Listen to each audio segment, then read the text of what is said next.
Why do we put off the exact things that move our business forward? You know what you need to do: launch the product, start the email list, update your website, but somehow you're still not doing it.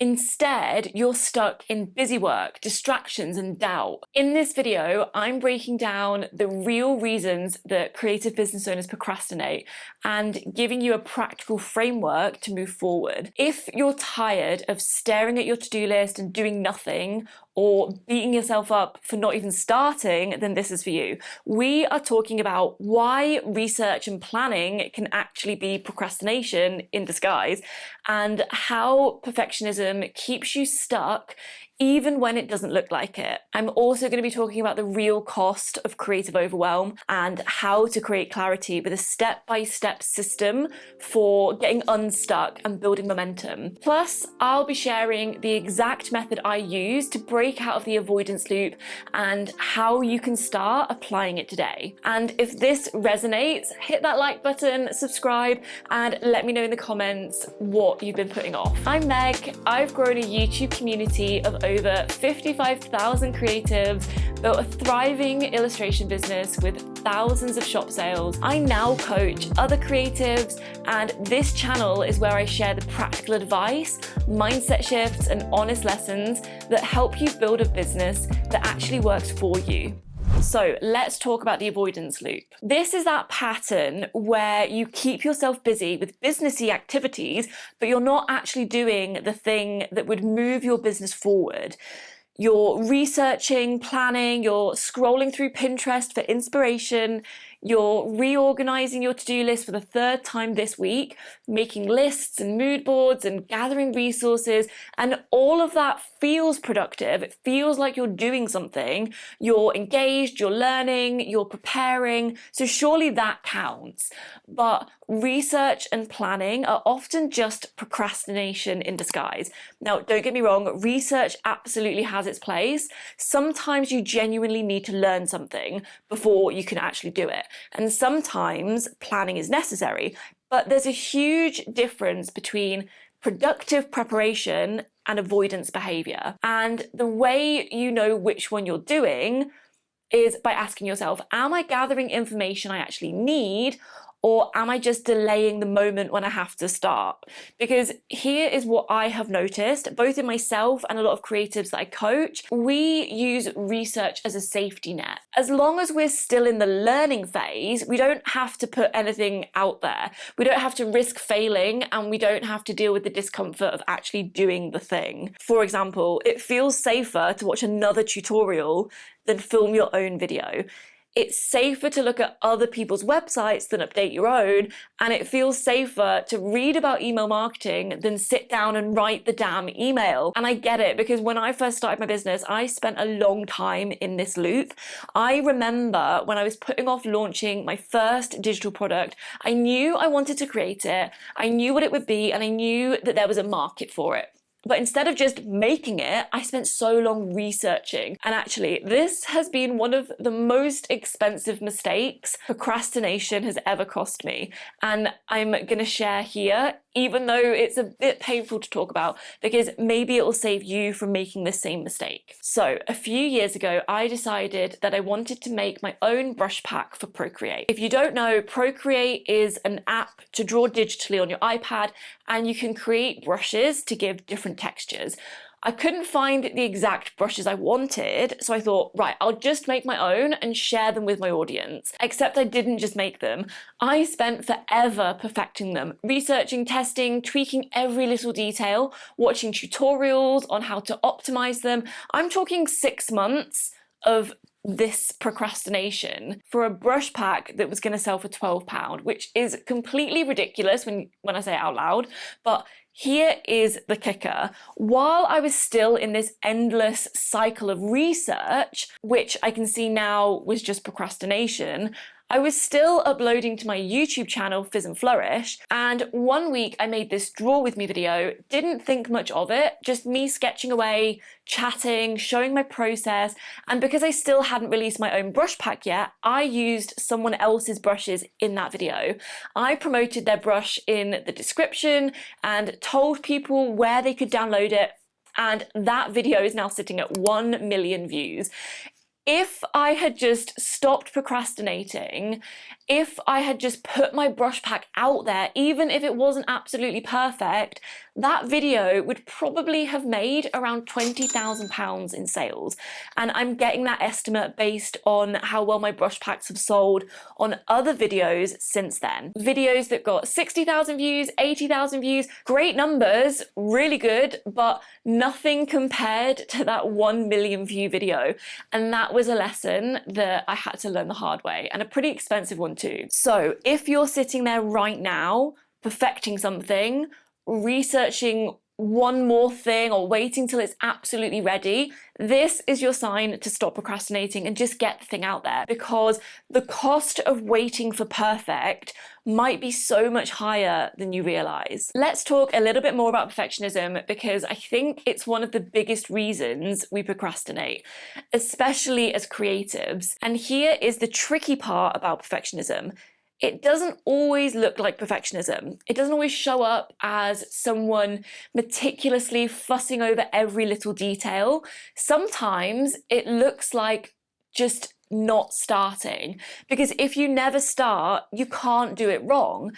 If you never put anything out there, you can't be criticized, you can't fail, you can't disappoint anyone, and crucially, you can't disappoint yourself. So instead of risking that imperfection, you just don't do it. Maybe you've been put off launching that product because you're not sure if it's right yet. Or maybe you've been avoiding sending that email because you can't figure out the perfect thing to say. Or maybe you've been delaying updating your website because you don't feel it's professional enough, or you've not got the right photos, or you're not happy with the branding, or you need to learn more about SEO. And underneath all of those legitimate reasons, there's usually one core fear. What if I do this and it's not good enough? I see this all the time with the creatives that I work with. They've got brilliant ideas, beautiful products, real talent, but they won't put anything out there because they're waiting for it to be perfect first.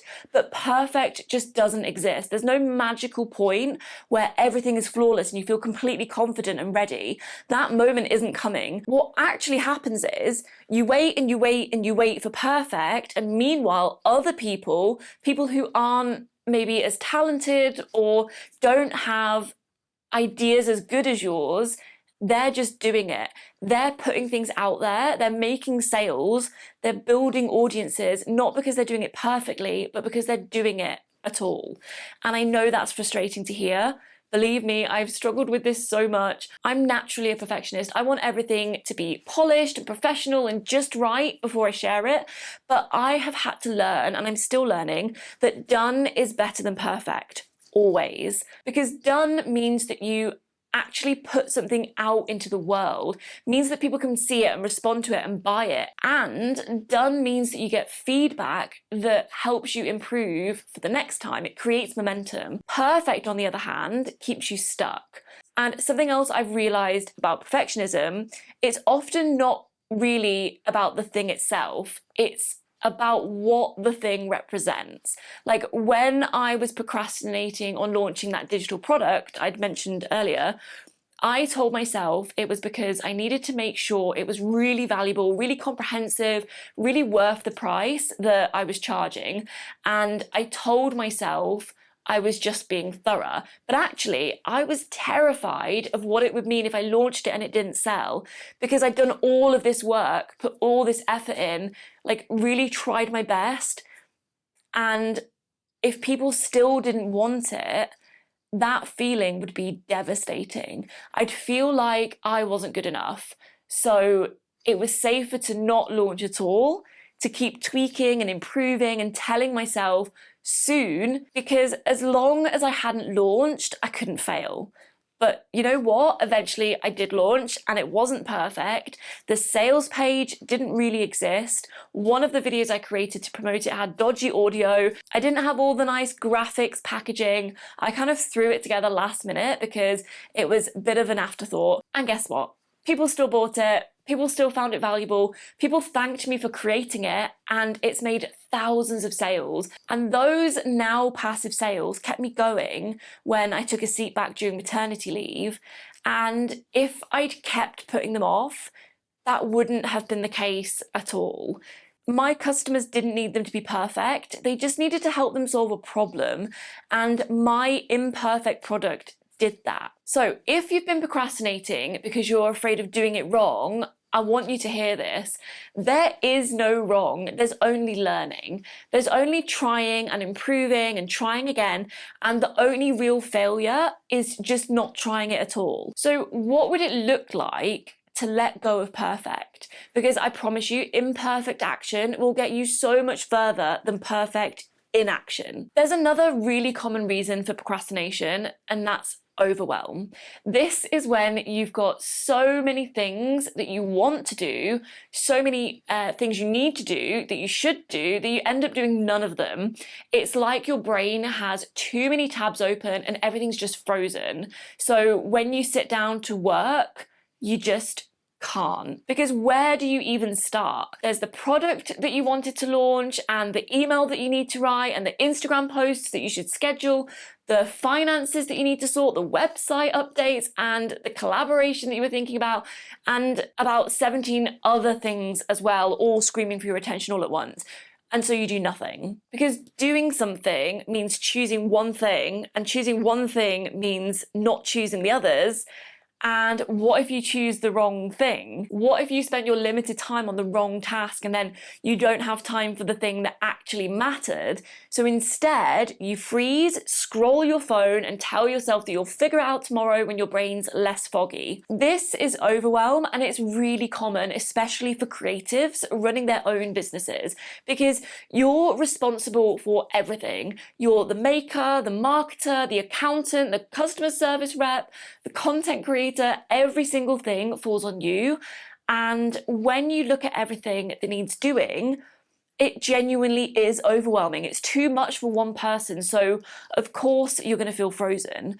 But I feel that with overwhelm, it's not about the amount of work you actually have to do. It's about the lack of clarity around what to do and when.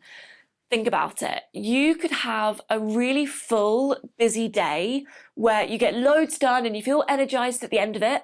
And then you can have a day where you barely do anything, but you feel completely exhausted and stressed at the end of the day. The difference is that in the first scenario, you knew what you were doing. You had a plan, you weren't constantly questioning yourself or switching between tasks or staring at your to-do list feeling stuck.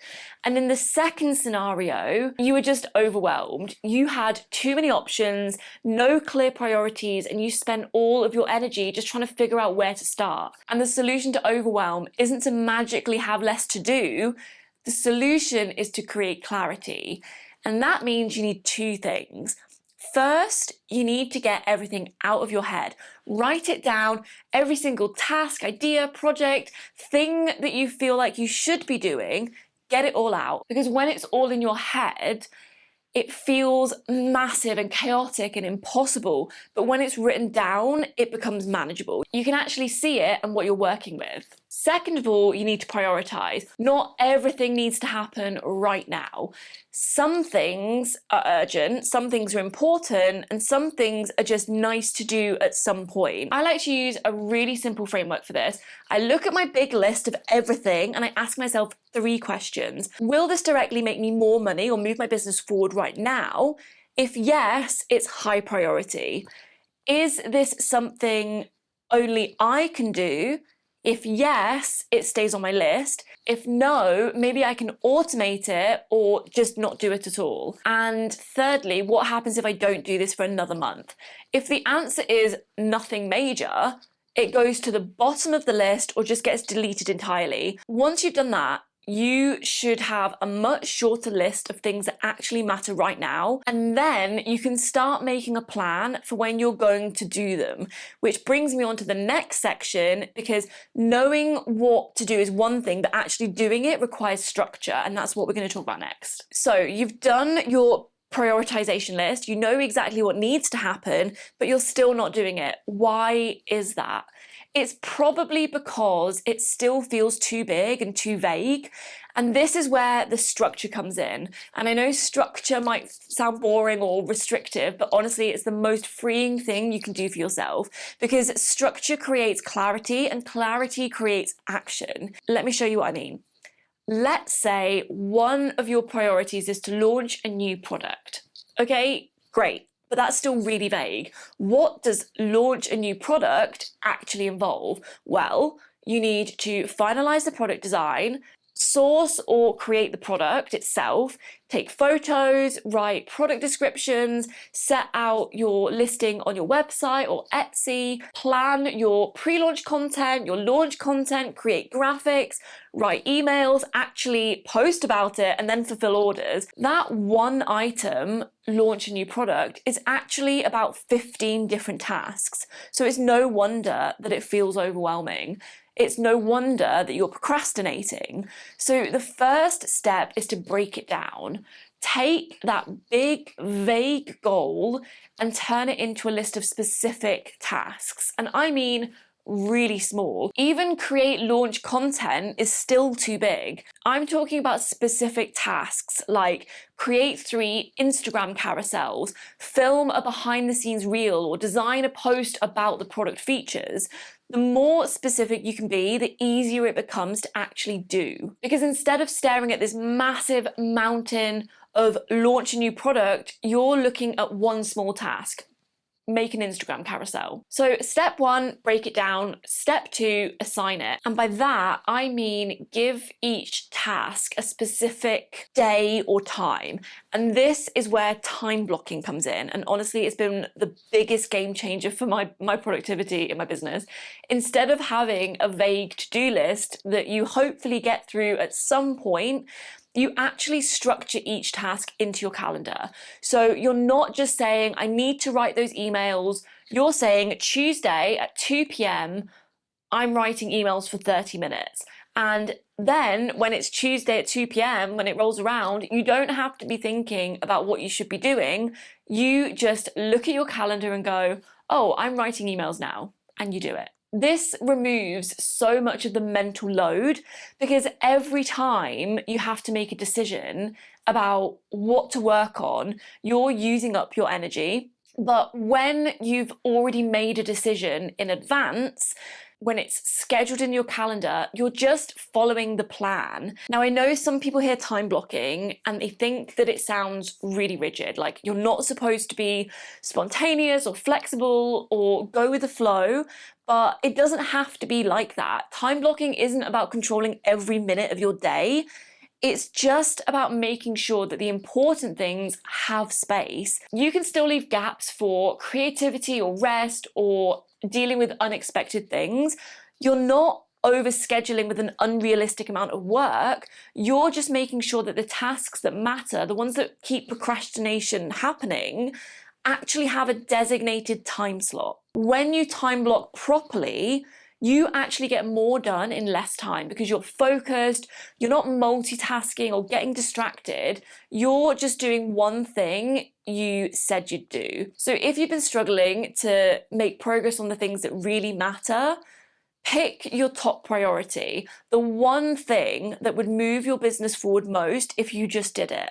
Break it down into small, specific tasks, schedule those tasks into your calendar, giving each one a specific day and time, then protect that time like you would an important meeting. Don't let other things get in the way of it, and then just follow the plan. Show up at the time you said you would, and do the task you said you'd do. That is it. That is the system. It's not complicated or fancy, but it works. And that's because it turns this big, overwhelming goal into small, manageable actions. And small actions create momentum. And momentum is what finally breaks you out of the procrastination loop. Okay, sometimes, even with all of that in place, you still don't do the thing. Let's be real here. It's really easy to cancel on yourself. When no one else is watching, when there's no real consequences, when you can just not do it and no one will know, it's so tempting to push it off for another day. So the final piece of the puzzle is accountability. Accountability is having something or someone that holds you to your commitment. It makes it harder to back out, and it creates a slight pressure that helps you follow through even when you don't feel like it. And there are loads of different ways that you can create accountability depending on what works best for you. Number one, set real deadlines. Not, I'll do this at some point, or I'd like to launch by the end of the month, but real specific deadlines. Try attaching a consequence or a next step to that deadline. So it's not just I'll launch my product on Friday, it's I'll launch my product on Friday and I've already scheduled the announcement email to go out that morning. Now, you can't just not do it because the email's going to be sent out. When I was launching my creative hub, it took me ages to put a date on it. I kept pushing it back, and I finally just shared the day even though it wasn't ready yet. And I think that is the only reason I actually launched. I think if I hadn't put a date out there, I'd still be tweaking it now. That external pressure is actually what I needed to launch the hub. And it's now out there helping so many creative business owners run their business. So I'm really, really glad I just put the date out there and got it done. Now that doesn't work for everyone. I don't want to stress you out, but maybe give it a go and see if that slight pressure allows you to have the discipline to get the thing done. Number two is to make a commitment. This is similar to the deadline thing, but it's about telling people what you're working on. Maybe you post on Instagram stories saying, this week I'm finally setting up my email list, hold me to it. Maybe you tell a friend, I'm going to start sending my newsletter out on Friday. Can you check in with me on Saturday to make sure I actually did it? Maybe you could join a group or a community of other creative business owners and you share your goals there. When other people know what you're working on, you're way more likely to follow through, because now it's not just letting yourself down, you'd be letting them down too, or at least that's how it feels. And that little bit of external accountability can be so motivating. So number three is to get an accountability partner. This is someone where you check in regularly, maybe weekly or even daily, where you share what you're working on and what you've accomplished. It could be a friend who's also running a creative business, or it could be someone you've met online in the online community. It could even be a paid coach or a mentor if that's in your budget. The point is that you're not doing it alone. Someone else is watching your progress, cheering you on and calling you out when you're making excuses. Okay, let's talk momentum. Momentum is when you're already moving, so it feels easier to keep moving.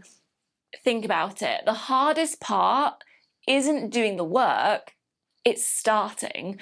But once you've started, once you've got a bit of momentum going, it gets so much easier. So how do you build that momentum? First of all, start tiny. Don't try and do the whole thing. Just do the first tiny step. If you're procrastinating on writing an email, don't write the whole email, just write the subject line, that is it. Chances are, once you've written the subject line, you'll think, well, I might as well write the opening sentence, and then you'll write another sentence, and then before you know it, you've written the whole thing. But even if you don't, even if you genuinely just write the subject line and that's it, that's still progress. That still starts the momentum going. And every time you do something, no matter how small, acknowledge it, celebrate it. You've just started a task you've been putting off for weeks.